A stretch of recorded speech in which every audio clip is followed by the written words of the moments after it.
In the wake of Robin Van Persie's departure from Arsenal, Arsene Wenger has had to adapt his side.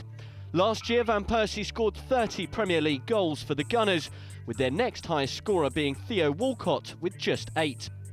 The huge task of filling the void left by Van Persie has not been an easy one for Arsene Wenger. With Robin Van Persie in the side, Arsenal won 75% of their matches when he scored. When he didn't score, Arsenal only won about a quarter of their matches. So it's always going to be difficult to replace him. You can't look at Arsenal as having signed just one. They've got 3 players instead. They brought in Santi Cazorla, Olivier Giroud and Lucas Podolski, and they've shared the goal-scoring burden between themselves. So they're a much more balanced side now. Where once they were very direct to Van Persie, there was a sort of typical Alex Song over-the-top pass to Robin Van Persie, which happened a lot as a regular combination of passes. Now they're much less direct. They spread the play out wide. A far smaller percentage of their passes have been through the middle. They're attacking down the flanks, that's where the majority of their play is coming from, and they're crossing a lot more. They've got more aerial threat in the box, especially through Olivier Giroud, whose majority of his goals in the Premier League this season have been headed goals.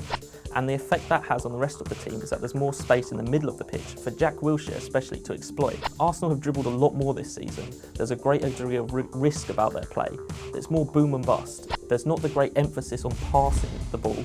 So where once they would try and beat the player by passing them to death, by walking the ball into the back of the net, now they're prepared to take risk, breach the first wall of 4 with a dribble or with a long shot from range. So this season, 3 players are in the top 8 for dribbles attempted in the Premier League: Gervinho, Alex Oxlade-Chamberlain and Jack Wilshere. And there's a greater emphasis put on taking risks. Especially Lucas Podolski has shown a real desire to take shots from long range and has attempted more than any other player in the Arsenal team. When you combine that with Cazorla and Arteta, who are both will take shots from range, they've got far more varied threat about them. The trap that Arsene Wenger didn't fall into was finding a like-for-like replacement for Van Persie. Instead, he spread the goal-scoring burden and the creativity burden. But in doing so, they now no longer have a talismanic striker. They no longer have someone that they can call on in times of desperation. They no longer have a match winner. And without that match winner, without someone like Robin Van Persie, they're going to struggle to make the top 4 this year.